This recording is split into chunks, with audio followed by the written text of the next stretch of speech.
말씀은 누가복음 17장 11절에서부터 19절까지 말씀입니다. 누가복음 17장 11절에서부터 19절까지 말씀입니다. 누가복음 17장 11절에서부터 19절까지 말씀. 우리 이 말씀을 저와 여러분이 한 절씩 다 함께 교독하도록 하겠습니다.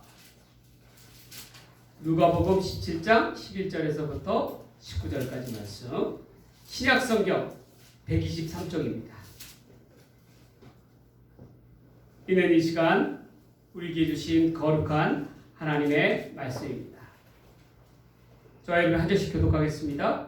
예수께서 예루살렘으로 가실 때에 사마리아와 갈릴리 사이로 지나가시다가 한 마을에 들어가시니 한 자를 명이 예수를 만나 있어서 소리를 높여 이르되 예수 선생님이여 우리를 불쌍히 여기소서 하거늘 오시고 이르시되 가서 제사장들에게 너희 몸을 보이라 하셨더니 그들이 가다가 깨끗하다는 줄 알지라. 그 중에 한 사람이 자기가 낳은 것을 보고 큰 소리로 하나님께 영광을 돌리며 돌아와 예수의 발에 들려 감사하니 그는 사마리아 사람이라. 예수께서 대답하여 이르시되 10사람이 다 깨끗함을 받지 아니하였느냐 그 9은 어디에 있느냐 이 사람 외에는 하나님께 영광을 돌리러 더 자가 없느냐 하시고 그에게 이르시되 일어나 가라 내 믿음이 너를 구원하였느니라 하시더라. 아멘. 여러분 오늘 시간에 누가복음 17장에 있는 말씀을 가지고 오직 은혜를 받은 단 한 사람이라는 제목으로 하나님 말씀 전해드립니다. 오늘 본문 말씀은 여러분들이 잘 아실 겁니다. 10명의 문둥병자 이야기입니다. 이 10명의 문둥병자 중에서 더 특별한 은혜를 받은 한 사람이 있어요. 오직 유일한 단 한 사람입니다. 그 사람이 누구입니까? 사마리아 사람이었어요. 사마리아 사람. 유대인들이 천시하고 멸시하는 사마리아 사람 그 한 사람은 더 특별한 은혜를 받았습니다. 예수님께 돌아와 감사를 표하고 그랬습니다. 근데 나머지 유대인, 하나님의 선민이라고 불리는 유대인은 9은 어떻게 했어요? 예수님께 돌아와 감사를 표하지 않았어요. 자, 오늘 여러분들이 설교 말씀을 들으면서 이거 한 가지 꼭 기억하십시오. 과연 나는 9명의 유대인에 속한 사람이냐? 아니면 예수님으로부터 특별한 은혜를 받은 사마리아 사람 단 한 사람에 속하는 사람이냐? 한번 여러분 스스로에게 물어보시기 바랍니다. 이 본문의 사마리아 사람이 받은 특별한 은혜는 과연 어떠한 은혜일까? 첫 번째로 긍휼의 은혜라는 거예요. 긍휼의 은혜. 여러분 기독교는요 다른 종교에 비해서 다른 점이 있어요. 특별한 다른 점이. 그게 뭐냐면 다른 불교라든지 다른 종교들은 자기의 몸을 수행함으로 말미암아 한마디로 구도라 그러죠. 도를 닦음으로 말미암아 석가가 되고 부처가 되고 그렇게 되는 거예요. 그러나 우리 기독교는 그렇지 않습니다. 우리 기독교는요 하나님이 우리 가운데 찾아와 주시는 종교예요. 우리를 만나 주시는 종교입니다. 그래서 기독교에서는요 가장 중요한 키워드가 있는데 바로 은혜라는 구절이에요. 모든 것이 은혜다. 하나님께서 나를 찾아와 만나 주신 것도 은혜고 내가 그것을 믿고 하나님 백성 된 것도 은혜고 구원의 백성 된 것도 은혜라는 것이에요. 여러분 하나님이 우리를 찾아오기 까닭에 우리가 진짜 하나님을 만나고 하나님을 섬기게 되고 믿게 되고 교제하게 되는 것입니다. 오늘 10명의 문둥병자, 본문에 나온 10명의 문둥병자를 보면 이들은 주님을 찾아가서 만났습니까? 아니에요. 본문을 잘 살펴보면 예수님께서 지나가시다가 예루살렘으로 가시는 길에 길목에서 사마리아와 예루살렘의 이 유대의 접경 지역에서 어떻게 돼요? 만났다라는 거예요. 이 점이 매우 중요합니다. 예수님께서 그들 가운데 찾아와 주셨다라는 거예요. 자, 여러분, 앞서서 얘기했지만 유대인들은요, 사마리아 사람들을 사람 취급을 하지 않았어요. 우리나라도 여러분, 제가 베트남이나 캄보디아를 좀 가봤잖아요. 거기서 참 재밌는 걸 하나 발견했어요. 뭐냐면 우리나라 사람하고 일본 사람들하고 옛 과거로 인해 가지고 앙숙이라 그러잖아요. 그렇죠? 서로 미워하고 싫어하고 막 그랬었잖아요. 마찬가지로 캄보디아하고 베트남 사람들하고도 관계가 또 그렇더라고요. 서로 아주 앙숙 중에 앙숙이더라고요. 굉장히 싫어하더라고요. 왜냐하면 역사적인 과거가 있기 때문에 그래요. 왜냐하면 이 캄보디아 못 사는 캄보디아 사람들이 그렇게 베트남을 갖다가 많이 침공을 했다 그러더라고요. 가서 약탈도 하고 거기 있는 아가씨들도 뭐래요? 끌고 와서 막 섹시 삼고 그런 경우가 많았다. 그러니까 베트남 사람들은 캄보디아 사람들을 싫어하는 거예요. 예. 특별히 오늘날도 마찬가지예요. 베트남 사람들이 좀 이제 좀 살게 됐잖아요. 누구 덕분에? 사실 우리 덕을 많이 받았잖아요. 그렇죠? 한국 기업들이 많이 가서 베트남 산업들을 일으키지 않았습니까? 그런데 아직까지도 근데 캄보디아는 베트남에 비해서 GNP 등이 그런 것들이 낮아요. 그러니까 베트남 사람들이 좀 더 잘 살게 되니까 울줄울줄 되는 거예요. 캄보디아 사람들도 무시하는 거예요. 너희는 시골 촌놈이라 이거예요. 서로 막 상대를 안 하려고 그러더라고요. 보니까. 근데 솔직히 우리 입장으로 봤을 때 어떻게 해요? 캄보디아나 베트남이나 다 거기인데도 불구하고 도끼니 해끼니라고 그러잖아요. 그럼에도 불구하고 걔네들은 또 자기네들끼리 또 그렇더라고요. 보니까. 오늘 본문에 사마리아 사람하고 유대인들하고 사람은 그런 관계예요. 유대인들은요, 그나마 나라가 멸망하고 그래도 포로로 끌려갔을지언정 어떻게 돼요? 동화되지는 않았어요. 이방인들이 있을 때 그대로 전통 문화를 살렸다라는 거예요. 혈통을 살렸다라는 거예요. 그런데 북쪽 이스라엘 사마리아는 그렇지 않았어요.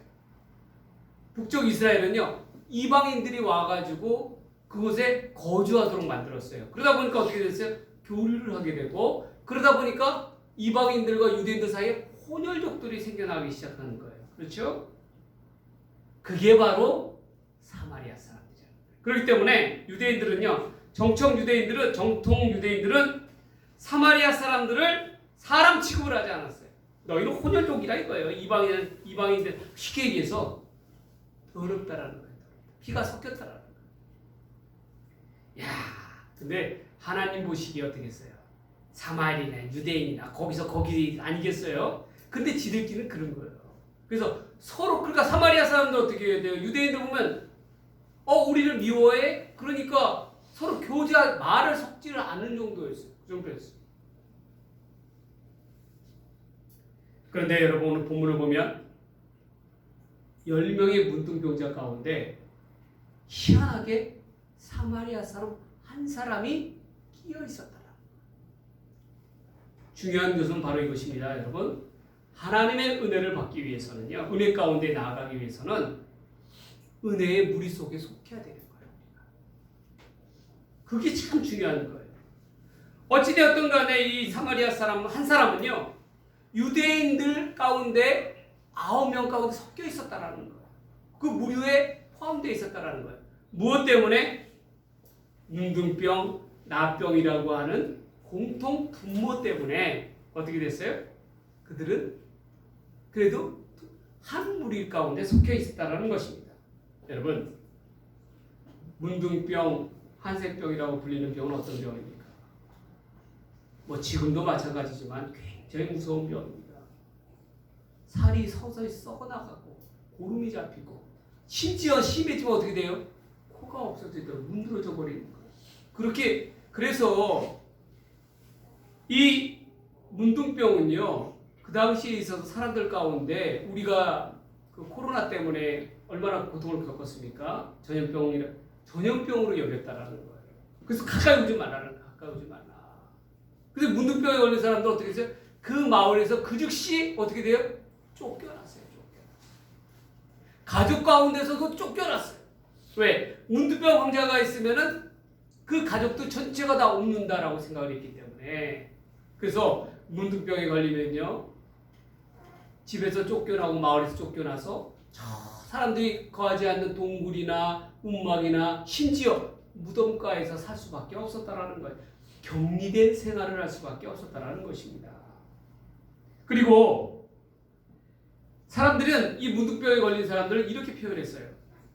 도대체 저 사람은 얼마나 하늘로부터 큰 죄를 지었기 까닭에 용서받지 못할 큰 죄를 지었기 까닭에 저렇게 중한 병에 걸리게 되었을까? 그렇게 그래서 죄인 취급을 받았다라는 거예요. 죄인 취급을 받았다. 그리고 레위기 13장에 보면은 유대인 이방 문둥병에 걸린 사람들은 어떻게 했냐면 자기의 옷을 찢고 머리를 풀었다는 것은 뭐예요? 죄인들이나 그러한 모습을 지키지 않습니까? 우리나라는 그렇지 않았어요. 옛날에 상투를 못 맸잖아요. 죄인들은 머리를 풀고 윗입술을 가리고 머리로 윗입술을 가리면서 뭐라고 외쳤냐면 나는 부정하다, 부정하다라고 그렇게 외쳤다라는 거예요. 결국 이 문둥병에 걸린 즉시 사람의 길을 어떻게 해요? 포기한 삶이라는 것입니다. 포기한 삶이에요. 예수님이 오신다는 소식에 이 10명의 문둥병자는 예수님께 가까이 나올 수 없었어요. 왜냐하면 사람들에게 가까이 나왔다가는 어떻게 되냐면 사람들이 돌로 저리 꺼지라고 이 더러운 것들 그러면서 내리쳤어요. 그렇기 때문에 사람들 사이로 문둥병에 걸린 사람들이 사람들 사이로 가까이 올 수가 없었어요. 그러니까 저기서 동떨어져가지고 예수님께 소리치는 거예요. 예수 랍비 선생님, 우리를 불쌍히 여겨주십시오. 우리를 긍휼히 여겨주십시오. 제발 우리를 좀 고쳐주십시오. 살려주십시오. 여러분, 나는 부정하다, 부정하다라고 외쳐야 될 사람들이 뭐라고 외치고 있어요? 예수님 앞에 나를 불쌍히 여기소서, 불쌍히 여기소서. 그렇게 얘기하고 있어요. 여러분, 이 말은 곧 불쌍히 여기소서라는 말은 곧 긍휼히 여김을 받기를 원한다라는 거예요. 긍휼이라는 건 무엇입니까? 곧 동정을 얻는 겁니다. 동정이라는 것은 나의 입장의 처지에서 형편을 살피사 불쌍히 여겨주세요라고 그렇게 이야기하는 것과 마찬가지입니다. 그래서 여러분들 어떤 분들이 그래요. 나는 기도를 할 때 10분 기도하면 더 이상 기도할 게 없어요 라고 그렇게 얘기하는 분들이 있어요. 하나님한테 이것 달라 저것 달라 이것 달라 하다 보면 이제 끝이에요. 그걸로. 네. 그런데 여러분 기도할 때 제일 중요한 거는요. 뭐냐면 하나님으로부터 나를 불쌍히 여기는 거예요. 주님 내 형편 아시지요. 주님 내 모든 상황을 아시지요. 주님 나를 불쌍히 여겨주세요. 이 말은 주님께서 개입하여 주셔서 문제를 해결해 주세요. 잘 아시지 않습니까? 주님 나의 상황에 대해서 잘 아시잖아요. 그러니까 제발 나를 한 번 더 돌이켜보사 불쌍히 여겨주세요 라고 이야기하는 거예요. 여러분 우리 일반 사람들은요 요즘 우리가 유행하는 말 중에서 관종이라는 말이 많이 들죠. 세상으로부터 나를 좀 관심을 받아야 돼. 예? 그러니까 엉뚱한 짓을 많이 하잖아요. 그렇죠? 세상들 앞에서 관종거리를 많이 하잖아요. 세상 어리석은 겁니다. 우리는 누구로부터 관심을 얻어야 돼요? 주님으로부터 관심을 받아야 돼요. 그렇기 까닭에 주님 앞에서 불쌍히 여김을 받아야 됩니다. 긍휼하심을 얻어야 됩니다. 여러분 그게 중요한 거예요. 본문으로 돌아가서요. 예수 선생님 우리를 불쌍히 여겨주세요 라고 그렇게 우리 비천함을 돌봐주세요. 사람같이 살지 못하는 우리의 형편을 봐주세요 라고 외치는 소리치는 이 10명의 문둥병자를 향하여 어떻게 해요? 주님께서 그들을 보셨다라는 말씀입니다. 보셨다라는 말은 뭐예요? 관심을 보이셨다라는 말이에요. 그리고 그들을 향하여 주님께서 말씀하셔요. 가서 제사장들에게 가서 너희의 몸을 보여라. 이 말씀의 의미는 무엇입니까? 문둥병에 걸렸던 사람들이요. 혹, 간혹, 베개 하나, 둘 스스로 자가 치료되는 경우가 있었나 봐요. 그래서 이들이 그렇다면 내가 병이 나았다라는 것을 누구에게 확증을 받아야 되냐면 그 당시에 의사에게 확증을 받는 게 아니라 제사장이 대제사장에게 제사장에 가서 내 몸을 보이고 또 살아있는 산새 2마리를 갖다가 결례라는 그러한 그 제사를 드렸다라는 거예요.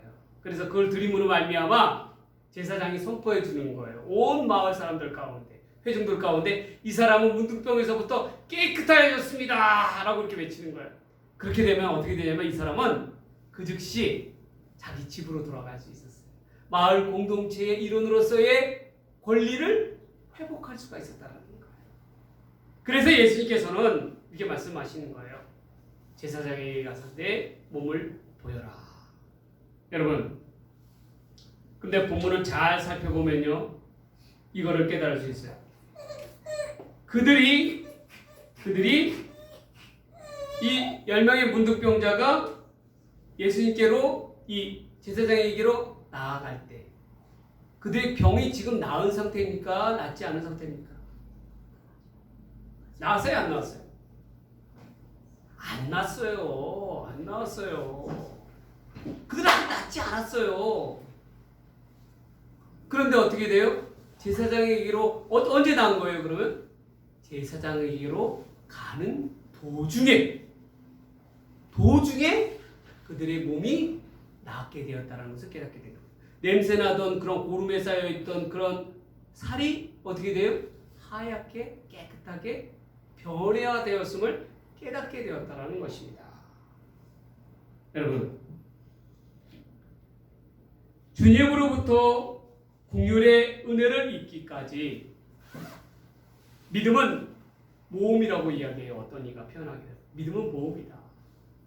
되지 않는 것을, 불가능하다고 여기는 것을 가능하게 하는 것은, 그것은 어떻게 돼요? 믿음뿐이다라고 이야기했어요. 이들이 예수님의 말에 그 즉시 순종하고 제사장에게로 나아갔을 때 어떻게 해요? 하나님의 역사가, 하나님의 긍휼하심이, 치료의 역사가 그들에게 임하게 됨을 볼 수 있습니다. 그렇다 뭡니까? 우리도 믿음 가운데로 나아가기 위해서는 어떻게 되냐면 그 즉시 순종해야 되는 거예요. 말씀에 순종해서 행하며 나아가야 되는 거예요. 그럴 때 하나님의 역사가 있는 것이지 멈춰 서 있으면 어떻게 해요? 하나님의 역사가 일어나지 않는다. 여러분 꼭 기억해야 합니다. 이 10명의 문둥병자가 다 치유함을 받았습니다. 하나님의 긍휼의 은혜를, 큰 은혜를 받았어요. 그런데 본문을 잘 살펴보면 이보다도 더 큰 은혜를 받은 사람이 있어요. 누굽니까? 바로 사마리아 사람입니다. 사마리아 사람들은 유대인에 의하면 하나님의 은혜를 받을 만한 자격이 없는 사람이에요. 그럼에도 불구하고 어떻게 돼요? 더 큰 은혜를 받았다라는 거예요. 더 크지 않습니까? 여러분 한번 생각해 보세요. 여러분, 우리는 이처럼요, 믿음으로 행함으로 말미암아 하나님의 더 큰 은혜 가운데 나아가는 사마리아 사람처럼 그러한 은혜, 긍휼의 은혜 가운데 나아가는 저와 여러분들 되시기를 주의 이름으로 간절히 축복합니다. 축복합니다. 두 번째로, 이 사마리아 사람이 받은 은혜는 영광의 은혜라는 거예요. 영광의 은혜. 여러분, 예전에요, 제가 무교역자로 섬기고 있을 때, 큰 교회 무교역자로 섬기고 있을 때, 저는 특별히 또 외곽교구에서 가난한, 외곽교구 성남이라든지 그런 데 보면 참 가난한 분들이 많아요. 그런 분들. 그래서 교회에서 명절이라든지 저희 때가 되면, 일정한 때가 되면 성미를 갖다 주기 시작했습니다. 성미를 구제미라고 그랬죠. 성미를 갖다 줬어요.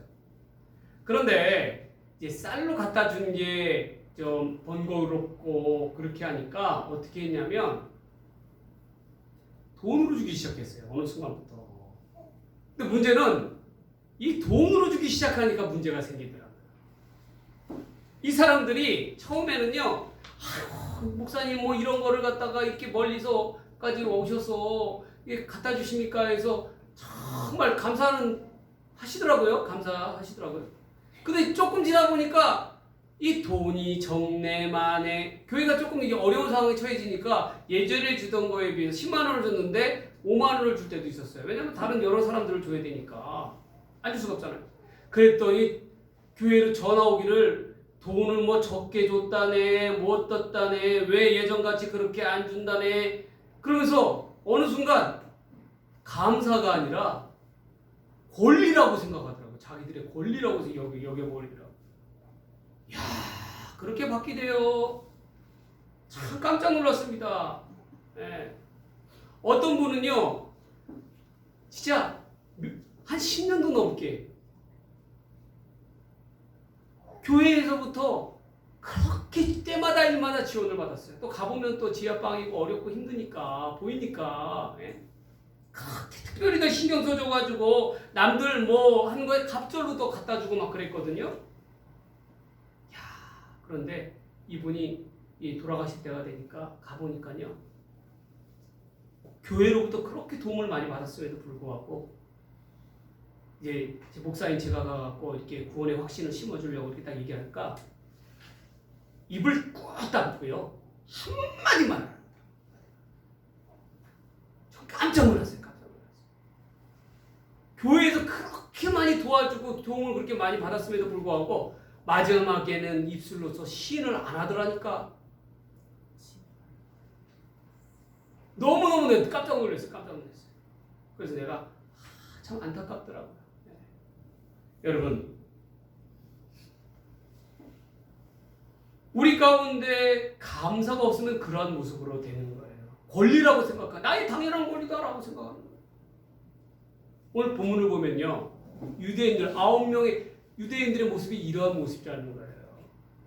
자기의 문둥병으로부터 병고침을 받은 걸 갖다가 어떻게 생각하냐면, 나의 이건 당연한 권리라는 거예요. 왜? 무슨 권리? 유대인이니까, 하나님의 선민이라고 여기니까, 당연히 하나님의 은혜를 받는 건 당연하다고 여기는 거예요. 그런 까닭에 병을 고쳐주신 예수님 앞에 나오지 않는, 감사를 표하지 않는 거예요. 그리고 어떻게 합니까? 오직 단 한 사람, 사마리아 사람만 나와가지고 예수님 앞에, 그 발 앞에 크게 하나님께 영광 돌리면서 엎드려서 감사를 하잖아요. 땅을 갖다가 얼굴을 갖다가 땅바닥에 파묻히고 예수님 앞에 극진한 감사를 표하고 있지 않습니까? 여러분, 보세요. 물론 이 사람들도 할 말은 있어요. 무슨 할 말이 있느냐? 사람들 앞에 나아가야 되니까 또 제사장들에게 가서 내 몸을 보여야 되지 않느냐? 그래갖고 확증을 받고 난 다음에 돌아와서 예수님 앞에 감사를 표현할 때 늦지 않느냐? 뭐 틀린 말은 아니에요. 그리고 또 수십 년 동안 내가 그렇게 고생을 했으니까 이제 가족을 보러 갈 수 있잖아요. 사랑하는 사람을 보러 갈 수 있게 됐잖아요. 아내를 보러 갈 수 있게 됐잖아요. 그러니까 어떻게 되겠어요? 가족들에게부터 먼저 가는 거 당연한 거 아니냐? 그것도 뭐 틀린 말은 아니에요. 그런데 여러분 보세요. 할 거 다 한 다음에 돌아오면 예수님께서 그 자리에 계십니까? 안 계십니까? 계시겠어요? 안 계시겠어요? 안 계시죠. 예수님은 예루살렘으로 내려가시잖아요. 거기 그 자리에 있겠어요? 여러분, 기회는 쉽게 오는 게 아니에요. 특히나 감사를 표할 기회는 쉽지가 않다는 것입니다. 우리가 이렇게 감사를 받았어요. 우리가 누굽니까? 죽을 수밖에 없는 죄인들이에요. 지옥불 가운데 나아갈 수밖에 없는 죄인들이에요. 그러한 자들을 예수 생명의 피로 말미암아, 보혈의 피로 말미암아 우리가 구원을 얻었어요. 그럼 얼마나 감사로 표현해야 되겠습니까? 그런데 한번 보세요. 요즘 여러분들 보세요. 우리 삶을 보세요. 감사가 먼저입니까? 불평이 먼저입니까? 불평하기도 불평이 먼저잖아요. 솔직하게 한번 얘기해 보세요. 안 그러세요, 여러분? 하나님 앞에 하나님의 은혜에 감사할 것은 다 뒷전에 내껴두고 어떻게 돼요? 불만만 가득 차가지고 어떻게 돼요? 하나님 나한테 이렇게 했으면 왜 딴 집은 저런데 우리 집만 이 모양이 꼴입니까? 그렇게 하는 사람들 얼마나 많이 있어요. 솔직히 그렇지 않겠어요? 여러분, 뭐가 먼저예요? 뭐가 먼저입니까? 감사가 먼저잖아요. 그러니까 예수님께서 사마리아 사람에게 이야기하잖아요. 나머지 9은 어디 있느냐? 나머지 9은 어디 있느냐? 이 말씀은 뭐예요? 예수님께서도 병을 고쳐주셨지만 섭섭하다라는 거예요. 섭섭하다. 섭섭함을 표현하고 있는 말 아니에요? 나 섭섭해. 그 말 아니에요? 내가 10명을 고쳐줬는데 나머지 9은 다 어디 갔느냐라는 말이에요.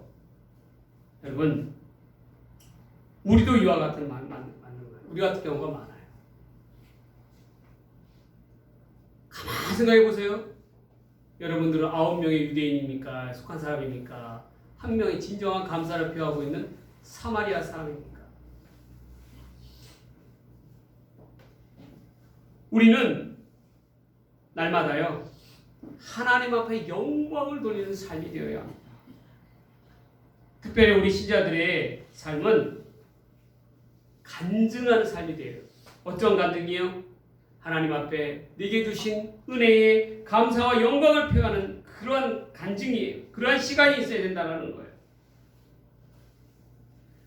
우리 세상살이도 자기가 급할 때는 참 도움을 호소하는 이들이 얼마나 많습니까?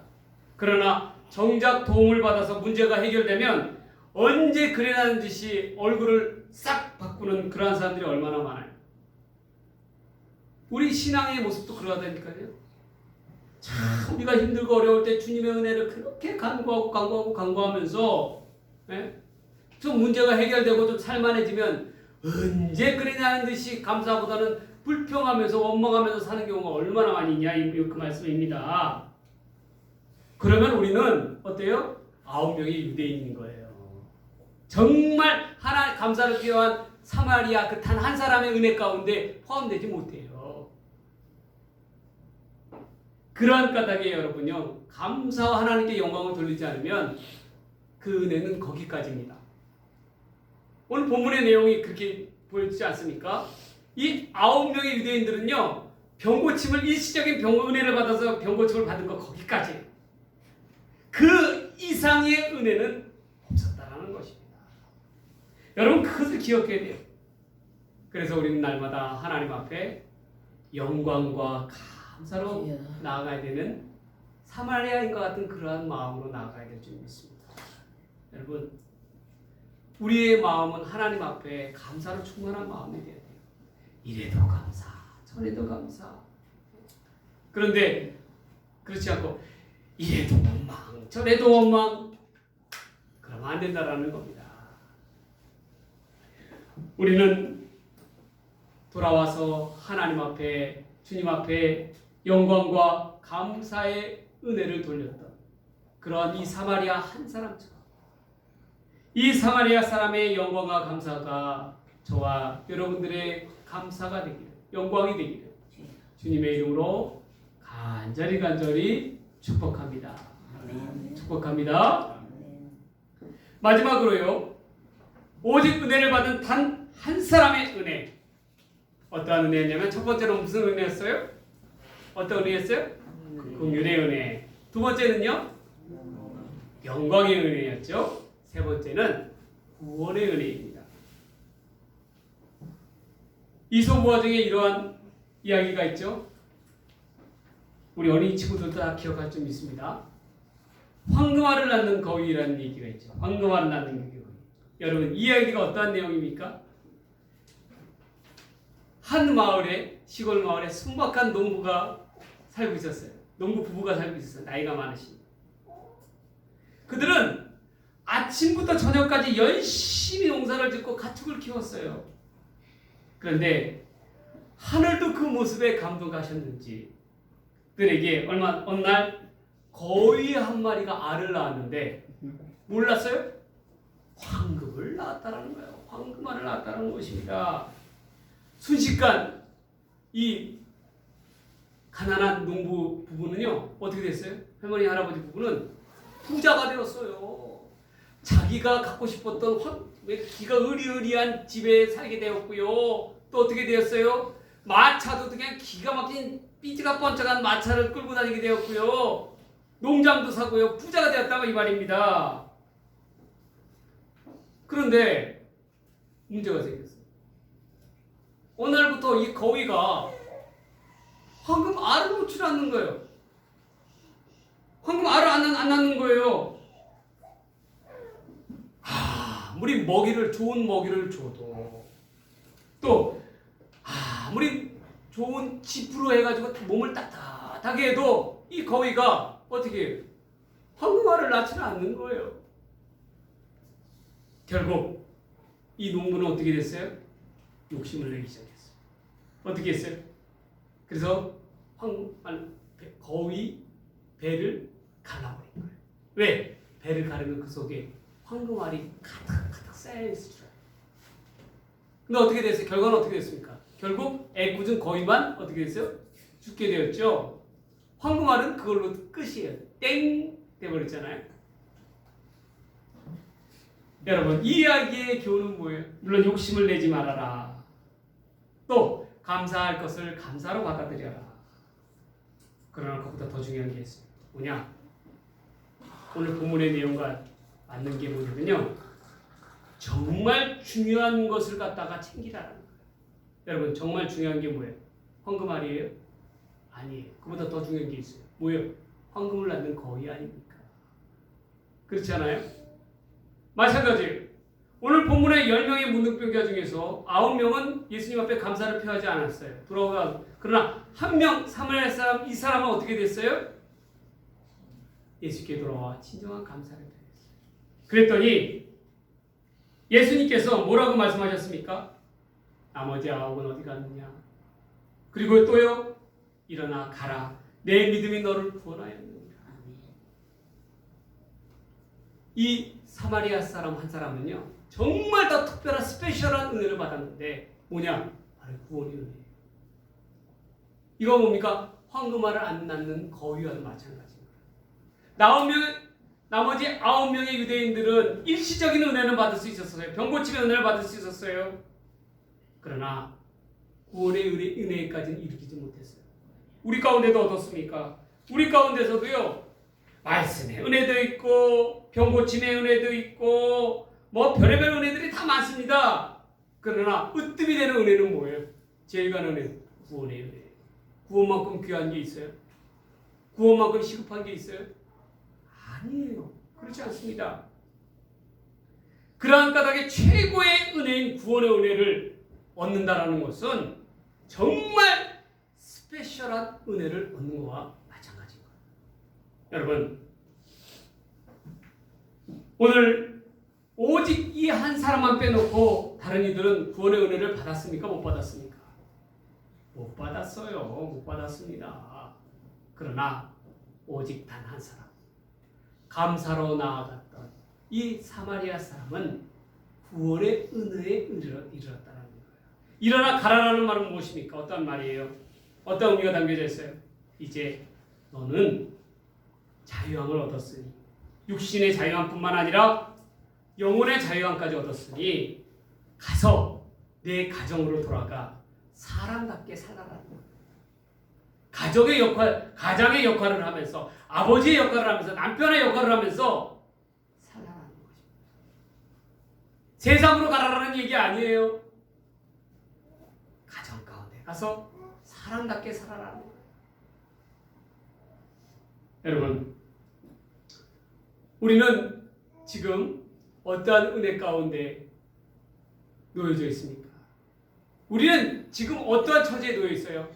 9명의 권리만 자기의 권리만 주장하고 있는 9명의 유대인에 속한 사람입니까? 아니면 착한 은혜 가운데 나아가는 단 한 사람의 사마리아입니까? 우리의 심령과 우리의 은혜는요, 이처럼 오직 은혜를 받은 단 한 사람, 사마리아인이 되어야 할 줄 믿습니다. 항상 하나님 앞에 감사할 것을 감사로 표현할 수 있는 여러분들이 되셔야 됩니다. 그럴 때 어떻게 해요? 하나님께서 또 다른 더 큰 선물을 허락하여 주세요. 지금 이 사마리아인이 그렇지 않았습니까? 지극히 예수님께 감사를 표했더니 구원의 은혜까지 받았잖아요. 영혼 구원까지 받았잖아요. 우리의 모습은 그래야 된다는 것입니다. 이제 말씀을 정리합니다. 오늘 본문 가운데 오직 은혜를 받은 단 한 사람, 스페셜한 은혜를 받은 단 한 사람, 이 사람은, 이 사마리아 사람은 어떠한 은혜를 받았어요? 첫 번째로 긍휼의 은혜, 불쌍히 여김. 두 번째로 영광의 은혜, 하나님 앞에 영광을 돌리면서 얻는 그 은혜. 세 번째로 구원의 은혜. 영혼 구원까지 이르는 영혼 구원의 은혜. 이 은혜가 저와 여러분들과 여러분들의 가정의 은혜가 되시기를 주님의 이름으로 간절히 축복합니다. 축복합니다. 기도하겠습니다. 하나님 아버지 감사합니다. 우리가 사마리아인처럼 정말 우리에게 특별한 은혜를 허락하옵소서. 공연의 은혜, 영광의 은혜, 구원의 은혜를 통하여 하나님 앞에 온전함으로 나아가는 귀하고 복된 믿음의 사람들 다 되게 하여 주시옵소서. 이 모든 말씀 우리를 사랑하시는 예수님의 이름으로 간절히 기도 드리옵나이다. 아멘.